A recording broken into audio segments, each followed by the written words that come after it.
85장 함께 찬양하겠습니다.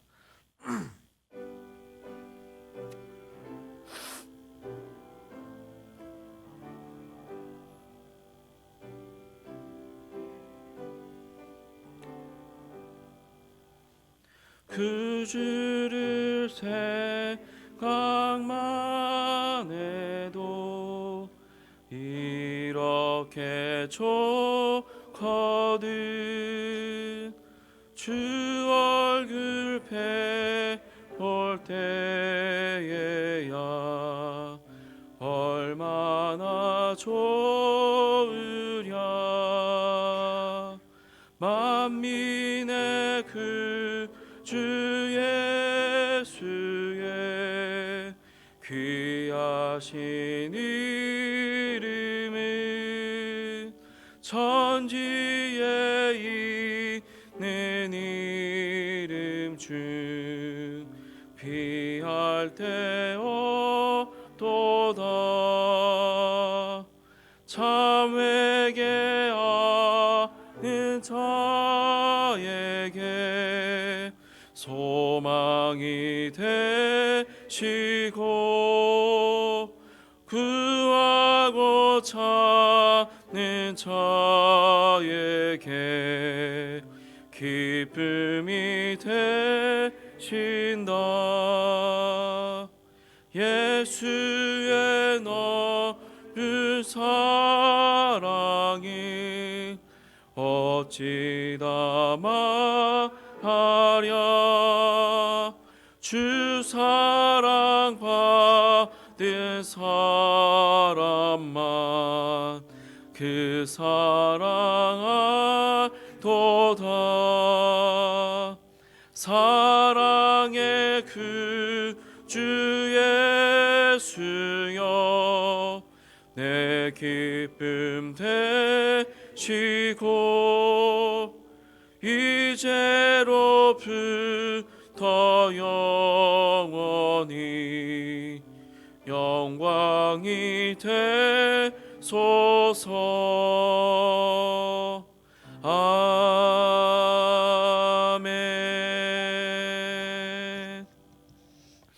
감사합니다. 함께 나눌 하나님의 말씀은 역대상 8장입니다. 역대상 8장 1절로 40절까지의 말씀인데요. 저희가 읽기는 1절부터 28절까지만 교독하도록 하겠습니다. 제가 1절 먼저 읽겠습니다. 베냐민이 낳은 자는 맏아들 벨라와 둘째 아스벨과 셋째 아하라와 벨라에게 아들들이 있으니 곧 앗달과 게라와 아비훗과 게라와 수부방과 후람이라.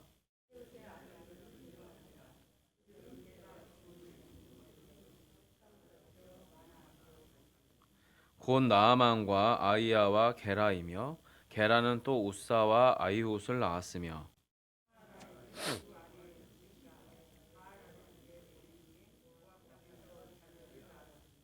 그의 아내 호데스에게서 낳은 자는 요밥과 시비야와 메사와 말감과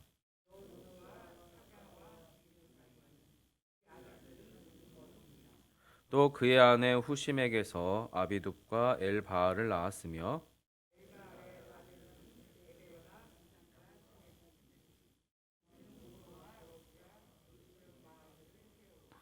또 브리아와 세마이니 그들은 아얄론 주민의 우두머리가 되어 그들이 가드 주민을 쫓아냈더라. 스바디아와 아락과 에달과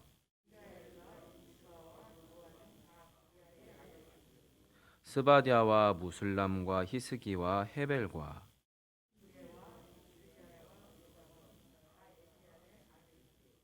야김과 시그리와 삽디와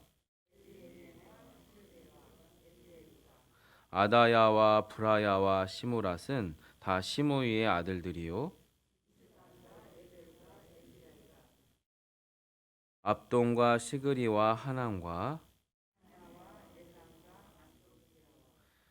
이브드야와 분우엘은 다 사삭의 아들들이요 27절, 28절 함께 할까요?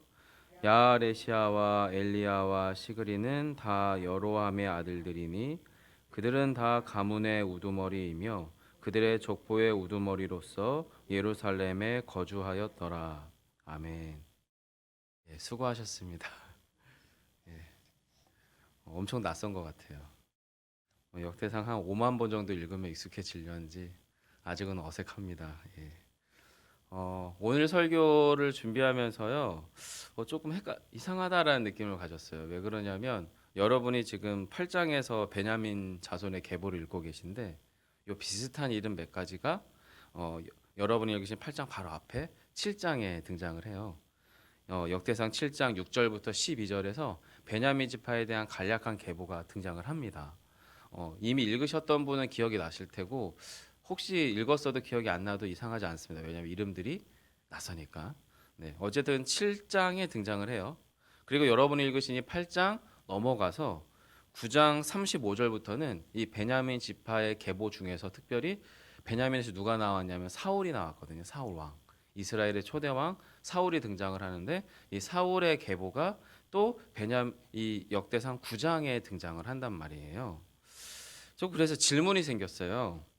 아니 어차피 베냐민 지파 얘기가 앞에서도 나오고 뒤에서도 나오는데 이렇게 길게 베냐민 지파 계보가 왜 필요할까 싶은 거예요. 만약에 하게 되면 12지파를 좀 그게 공평하게 좀 언급하면 좋겠는데 꼭 그것도 아니고 그러니까 레이 지파나 유다 지파 위주로 쭉 기록을 하다가 유독 베냐민 지파만 또 이렇게 이 정도 분량을 할애하고 있는 이 역대기 저자의 저의가 뭘까? 생각이 뭘까? 이런 이제 질문이 사실 나왔던 거예요. 또 한 가지가 이 베냐민 지파의 계보 얘기가 역대기에만 등장하는 게 아니잖아요. 구약 여러 곳에 등장하는데 창세기에도 등장을 합니다. 그래서 이제 학자들이 창세기랑 비교를 했더니 더 헷갈리는 거 뭐냐면 이 역대기의 계보에는 없는 사람이 그렇게 많아요. 창세기랑 비교하면. 그리고 다른 사람도 많아요. 이름이 달라요. 도대체 같은 지파인데 다른 명단이 나오는 계보가 이곳저곳에서 툭툭툭 튀어나오니까 어느 곳이 뭔가 틀린 건가? 잘못된 건가? 이런 생각 해볼 수 있지 않을까 싶습니다. 전 사실 그런 생각이 들더라는 거죠. 그래서 이제 주석의 도움을 좀 받았어요.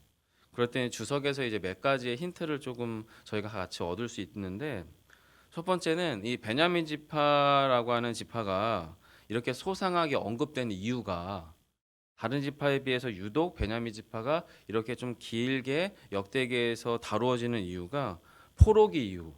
지금 이게 포로기 이후의 이스라엘 백성들이잖아요. 이제 복귀하고 나서 남유다 땅에서 다시 재건을 하는데 이 유다 왕조와 매우 긴밀하게 협력했던 지파가 이 베냐민 지파였대요. 그래서 포로기 이후에도 여전히 이 유다 지파가 이 유다 왕조와의 긴밀한 협력 관계에 있었던 베냐민 지파의 중요성 때문이다라고 진단하는 학자의 얘기가 있어요. 그리고 또 한 가지가 이제 우리가 읽으신 이 8장 뒷부분 9장 10장에서 이제 사울 왕의 계보가 등장하는 이유는 사울 왕의 계보, 사울 왕의 자손들이 이렇게 번성하고 잘 될 거다 그 얘기를 하려는 게 아니라 사울 왕의 계보가 이렇게 해서 쫄딱 망할 거다는 얘기를 하고 나서 유다의 다윗 왕조가 이렇게 융성하고 발전했다 그 얘기를 쭉 하려다 보니까 9장 10장에서는 사울 왕과의 계보의 몰락 이후에 자연스럽게 다윗 왕조에 출현하는 이야기로 나가거든요. 그러다 보니까 이 자연스럽게 사울 왕조가 어디서 튀어나왔는지를 자연스럽게 묘사하기 위해서 요 8장이 기록됐다라고 하는 입장도 있대요. 즉 다윗 왕조의 다리 역할을 하는 족보다 이제 그런 평가를 한다는 거죠.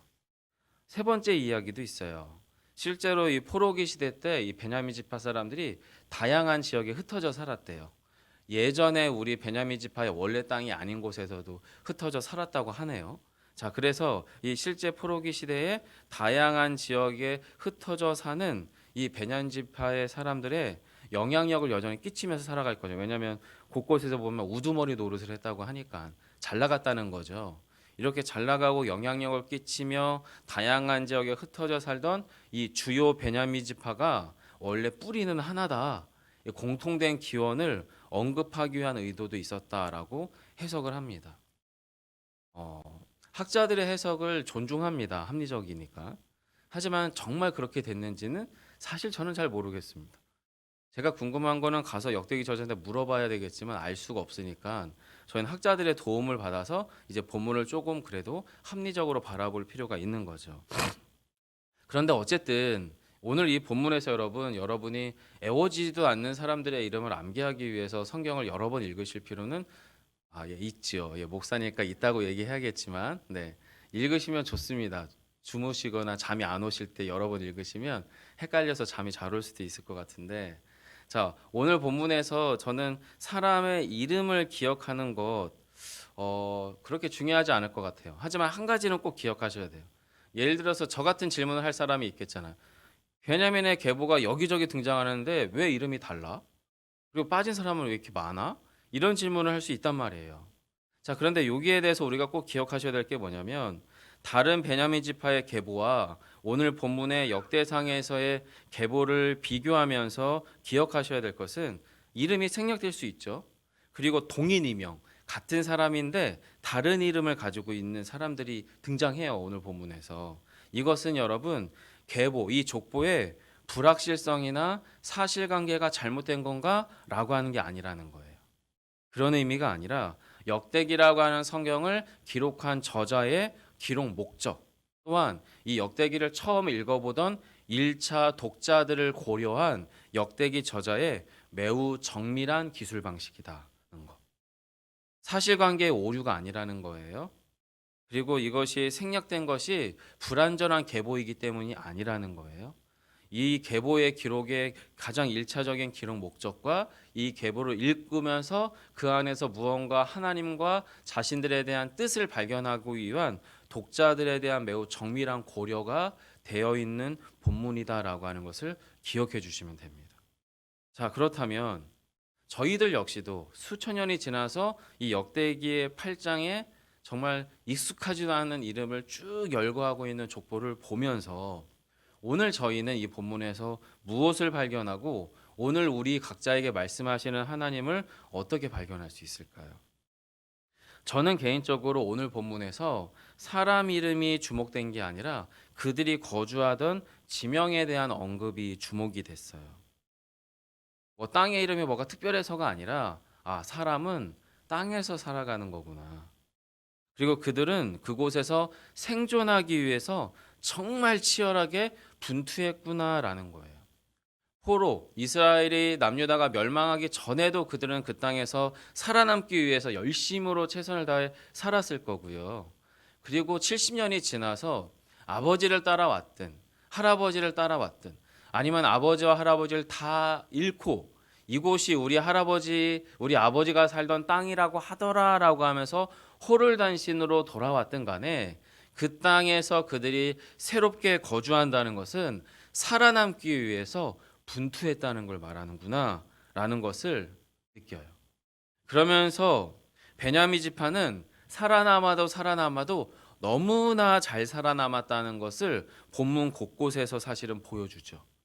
6절에 보시면 사사 에우세 그의 거주지 게바는 어떤 곳이냐면 그들은 마나아소로 사로잡혀 갔는데 그곳에서 어떻게 해요? 생존한 거예요. 여러분 내가 원래 그곳의 원주민이고 원래 그 땅이 내 소위 나와버리면 살기 편합니다. 그런데 이주된 거죠. 어쩌면 강제 이주당했겠죠. 근데 그곳에서 주도권을 가지며 살아남았다는 건 여러분 사사 에웃을 비롯한 베냐민 지파 사람들이 정말 열심히 살았구나라는 것을 알게 하는 대목이에요. 8절도 마찬가지예요, 여러분. 모압 땅의 사하라임입니다. 사하라임이라고 하는 족보, 이 족장을 비롯한 이 베냐민의 또 하나의 지파가 모압이라고 하는 변방 땅, 이방 땅에서 살아남았다는 것을 사실 본문이 쭉 보여줘요. 그리고 여러분 12절에 보시면 오노와 롯 그 주변의 엘바알 이곳에서 새롭게 정착해서 우두머리가 됐다. 여러분 저절로 우두머리가 되진 않겠죠. 고대의 그 어떤 생존 방식 안에서 그들이 뭔가 주도권을 갖게 하기 위한 그 어떤 삶의 치열함들이 있었겠죠. 그리고 13절 보실래요, 여러분? 13절 한 번 더 이름이 낯설지만 읽어주시면 좋겠습니다. 시작.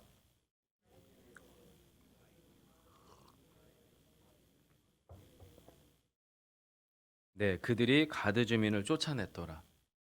가드 사람들이 누군지 아시죠? 블레셋에 엄청나게 장성한, 기본적인 신체 조건이 유대 사람들보다 훨씬 월등한, 그리고 전쟁도 되게 잘하는 사람들, 소위 용병 같은 사람들이죠. 근데 그들을 어떻게 해요? 그 아얄론 가운데서 쫓아내서 우두머리가 됐다. 역시 여기 지파 사람들도 보통은 아닌 거죠. 자, 여러분, 이렇게 해서 각각의 장소에 흩어져 있었던 이 베냐민 지파의 사람들을 역대기 저자가 의도적으로 한 장소로 모아버립니다. 그게 여러분 28절입니다. 28절. 다 우두머리가 됐는데 그들을 어디로 모으는지 한번 보겠습니다. 28절 함께 읽습니다. 시작. 가문의 우두머리이며 그들의 족보의 우두머리로서 예루살렘에 거주하였더라. 아멘. 여러분, 제가 예루살렘 성이 얼마나 큰지 저 잘 모르겠어요. 안 가봤으니까. 근데 이스라엘이 강원도 땅만한 곳이고 예루살렘이라고 하는 성이 규모상으로는 그렇게 큰 도시는 아닐 것 같아요.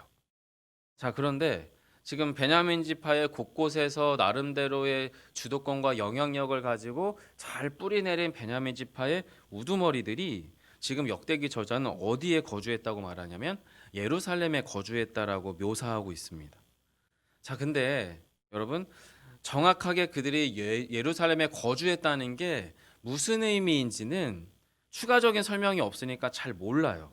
알 수가 없어요. 무슨 말씀이냐면 정말 예루살렘에 등기부등본을 하고 거기에 정말로 온전하게 그냥 자기가 원래 그곳에 집을 져놓고 입주해서 살았는지, 아니면 그들이 물리적으로 각각의 이 지명들을 여러분 나중에 찾아보시면 아시겠지만 예루살렘하고 물리적으로 그렇게 멀지가 않아요. 아주 멀진 않습니다. 그래서 원래 살던 자신들의 그 도시나 자신들의 지역에서 살아가긴 하지만 가까우니까 예루살렘의 어떤 방식으로든 영향력을 행사했다는 의미인지, 아니면 또는 포로기 이후 시대에 포로기 이후에 예루살렘의 성전이 다시 재건되잖아요. 그 말은 무슨 말이냐면 모든 이스라엘 사람들이 기본적으로 예루살렘 중심적 삶을 살았다는 거죠. 왜 그렇습니까? 여호와의 성전이 어디에 있다고요? 예루살렘에 있잖아요. 예루살렘 성전을 중심으로 예루살렘 성전을 중심적인 삶을 살았던 족장들이었다는 의미로 이 28절이 묘사됐는지 완전히 이해하고 파악하는 건 사실 불가능해요. 무슨 말씀인지 아시겠죠? 원래 그 살던 땅에, 그러니까 집이 거주지가 두 개인 거죠. 자기 집이 두 개야. 두 집살이를 하는 거죠. 원래 살던 데와 예루살렘에 또 다른 집을 구해놓고 살았는지, 그건 아니었을 것 같아요. 저는 개인적으로. 그게 아니라 오히려 예루살렘이 물리적으로 가까우니까 예루살렘의 그 어떤 영향력을 행사했다는 의미인지, 아니면 예루살렘 성정 중심적 삶을 살았다는 것에 대한 묘사인지 알 수 없다는 거죠. 하지만 역대기 저자의 의도는 다분히 우리가 발견해낼 수 있습니다. 무슨 이야기예요? 포로기 이후의 기왕민들이 예루살렘에 무엇을 재건했다고 말씀드립니까? 성전을 재건했다. 성벽을 재건했다라고 이미 말씀을 드렸죠. 바로 이 여호와의 성전이 키포인트예요. 과거와 현재를 겹치는, 오버랩시키는 영광스러운 베냐민 지파의 강성함을 뭐로 보여주고 있습니까? 과거의 이름과 현재의 이름인 이 계보를 통해 보여줍니다. 즉 과거와 현재가 겹쳐지는 거죠. 과거와 현재를 그렇게 오버랩시키면서 과거의 영광스러웠던 베냐민 지파의 강성함을 떠올립니다. 그리고 친유다적인 베냐민 지파의 계보를 언급하며 그들이 또한 더불어 예루살렘 중심적 삶을 살았다고 강조하고 있습니다. 그 이유가 무엇일까요? 지금 예루살렘 재건은 너무나 옳다라는 거예요. 그리고 그 재건의 역사에 참여하는 베냐민 지파의 헌신과 수고로움은 너무나 영광스럽고 자랑스럽다라고 하는 의미가 이 본문 안에 배어 있는 것처럼 보입니다. 저희 어머니 외가댁은 충남 부여군 청양면이라고 저는 기억하고 있어요. 청양군인지 청양면인지도 잘 모르겠어요. 왜냐하면 저는 외할아버지 댁을요, 제가 혼자 차를 운전해서 가거나 버스를 타고 가본 적이 없습니다. 그래서 실제로 어렸을 적에 그냥 아버지가 운전하거나 어머니가 운전해주는 차를 타고 자다 깨다 갔던 기억만 많아가지고 저보고 지금 여기 가깝잖아요. 충남 부여 가깝더라고요. 1시간 정도? 그래서 제가 지금 여기에서 출발을 해서 외할아버지 댁을 찾아가라고 하면 저는 못 찾아갑니다. 왜냐면요, 외할아버지는 돌아가셨거든요. 이제 거기 아무도 안 계세요. 저희 외가 쪽 친척들이 거기 아예 안 계세요. 그 땅에 아무것도 안 계세요. 없어요. 그래서 어머니 아버지 얘기를 들어보면 완전히 이제는 많이 허물어져서 그냥 땅 같다는 거죠. 사람 사는 곳 같아 보이지 않는다고 말씀도 드려요. 저희 부모님 역시도 이제 그 외할아버지 댁을 외할머니 댁을 가실 필요가 없죠. 왜냐하면 외할아버지 외할머니가 다 돌아가셨으니까. 그래서 저는 개인적으로 할아버지에 대해서 특별히 그 충남 부여군 청양군에 산다는 할아버지의 모습을 기억하는 건 여러분 저는 아무것도 없어요. 제가 기억하고 있는 할아버지의 모습은 오히려 어머니를 통해 전해 들었던 이야기들이에요. 그 동네 훈장 선생님이셔가지고 엄청나게 엄격한 유교의식을 가지고 계셨다는 거. 그러다가 노년에 병이 찾아와서 투병하시다가 외삼촌의 전도로 예수를 믿기 시작하셨다는 거. 워낙에 강골에 뻣뻣하셨던 어른이 그 마음속에 예수가 들어가니까 예수 선생을 얼마나 독실하게 섬겼는지 그 노년에 비록 병 때문에 아파하셨지만 정말로 예수님에 대한 깊은 믿음을 가지고 살았다는 얘기 정도만 제가 사실은 기억을 하고 있어요. 여러분 여기에서 제가 저희 할아버지에 대해서 물리적으로 기억하는 이야기는 거의 없습니다. 그죠? 제가 기억하는 할아버지는 저희 어머니와 아버지를 통해서 외가댁에서 방문했을 때 그 외가댁의 모습과 할아버지의 모습, 저희한테 그 조그마한 화로에서 고구마를 구워주시거나 군밤을 구워주시던, 그리고 옛날 이야기로 네 다리 내놔라고 하는 귀신 이야기를 해주시던 할아버지의 이야기들, 그것만 전 기억을 하고 있습니다. 그리고 노년에 할아버지가 이렇게 투병하시다가 운명하셨다는 얘기를 또 어머니를 통해서 전해 들었을 뿐입니다. 저는 그 땅에 대한 기억이 전혀 없다는 거죠. 왜 제가 이 얘기를 드리냐면 개인적으로 역대기 저자가 여러분 베냐민 지파의 계보를 얼마나 오류 없이 정확하게 기록하냐, 그건 중요하지 않다는 거예요. 오히려 역대기를 기록해서 역대기의 저자가 베냐민 지파의 계보를 통해서 우리에게 무언가 발견하기 원하고 기대했던 것은 그런 게 아니었다는 거죠. 베냐민 지파의 이름이 뭐가 빠지고 그게 아니라는 거죠. 오히려 이 계보를 기록하는 이 역대기 저자의 목적은 바램은 하나님의 영광이었어요. 하나님의 영광. 하나님 나라의 눈에 보이는 도래예요. 이스라엘이 완전히 멸망해서 더 이상 소망이 끊어짐으로 말미암아 이 땅 안에 유다라고 하는 왕국은 아예 씨가 말라버릴 거라고 하는 절망 가운데, 아니면 끊어진 역사를 살아가던 실향민들이, 망국의 백성들이 다시 자신의 땅으로 돌아왔는데 자기 의지도 아니에요. 돌아가라고 해서 간 거예요. 그리고 살라고 해서 사는 거예요. 근데 그곳에 봤더니 자신의 조상들이 전혀 살아남을 수 없을 것 같은 그 땅에서 분투하며 살아남아서 뭐가 됐다고요? 우두머리가 됐대잖아요. 그 땅에서. 그리고 그 베냐민 지파가 유다 왕조에 매우 친하게, 매우 협조적으로 정말 강성한 지파로 살아남았었다라는 거죠. 자신들의 할아버지의 아버지들의 이야기가 그러했다는 거예요. 그런 그들이 70년이 지나서 뚝 하고 자신들의 할아버지 부모들이 살았다는 그 땅에 툭 던져진 거죠. 그리고 그 족보를 보는 거예요. 아, 우리의 할아버지들이, 우리의 아버지가 이렇게 하나님 앞에서 하나님의 백성들의 유다 왕국에서 이렇게 뿌리내리며 이렇게 살았었구나. 아, 우리가 그 지파의 그 계보에 속해 있었던 하나님의 사람들이었구나. 내 뿌리가 여기구나. 이것을 이 족보를 통해서 본다는 거예요. 그리고 그 영광스러운 베냐민 지파의 이야기 안에, 그 영광스러운 유다 왕조의 이야기 안에, 그 영광스러운 하나님 나라의 이야기 안에 나도 속해 있구나라고 하는 것을 느낄 수 있게 된다라고 하는 거죠.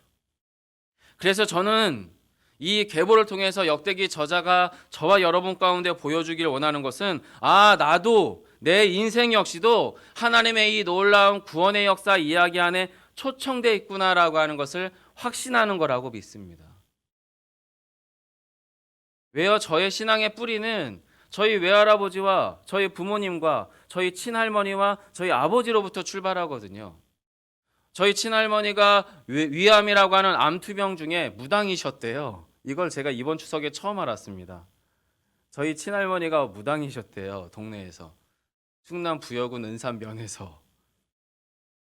그랬던 분이 예수를 믿었대요. 암투병 하다가.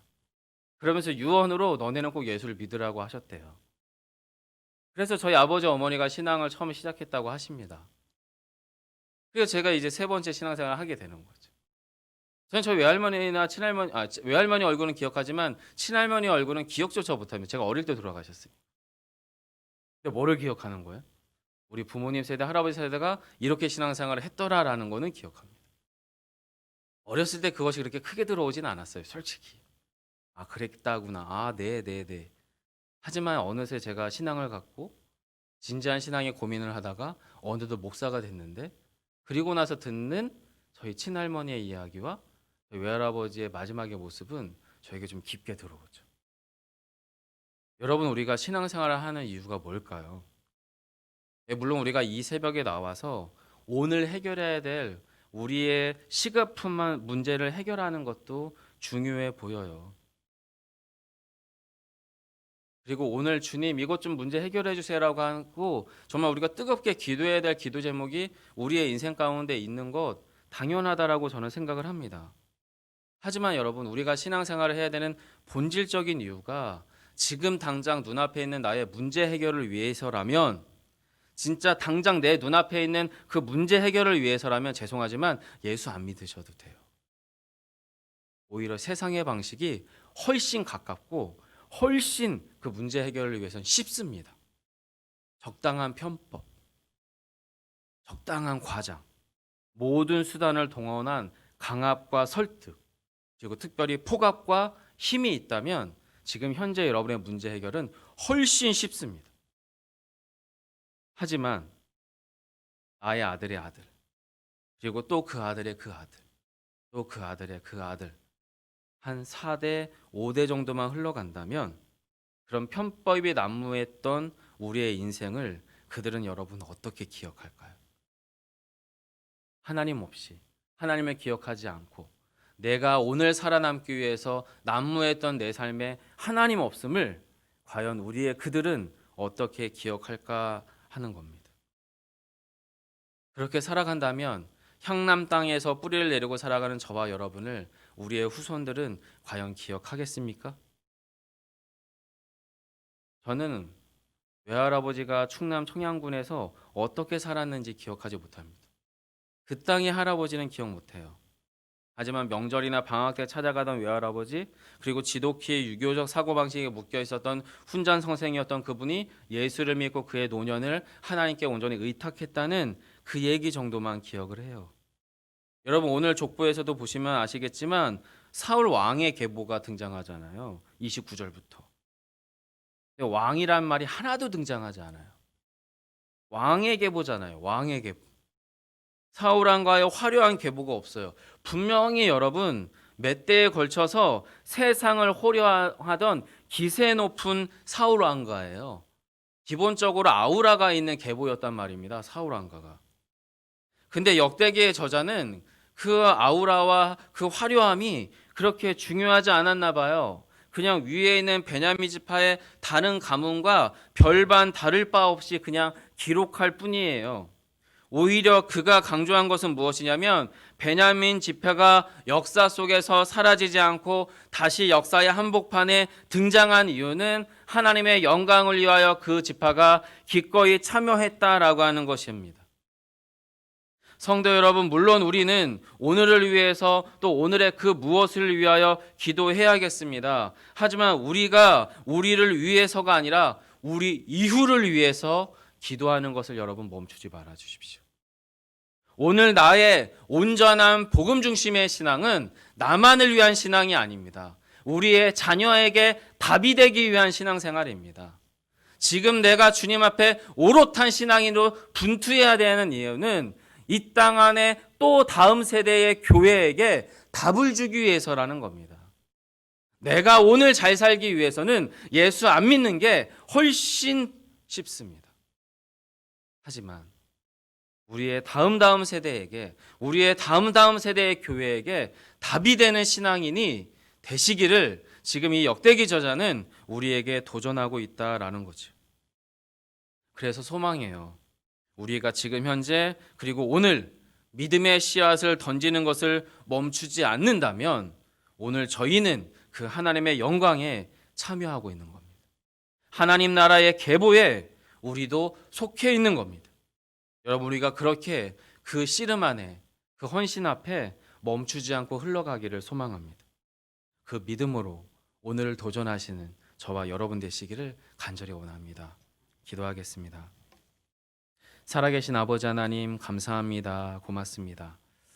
참 어색하고 적응 안 되는 이름들이 가득한 오늘 말씀의 본문이지만 주님, 그들이 그 이름들 하나하나를 되뇌이며 자신들이 서 있는 땅에서 자신들의 삶의 이야기, 삶의 역사가 다시금 하나님의 영광의 나라, 하나님의 놀라운 복음의 이야기 안에 참여하고 있음을 깊이 충분히는 아니더라도 확실히 깨닫고 그 가운데 참여하길 요청했던 역대기 저자의 의도가 하나님 이 본문에 배어 있습니다.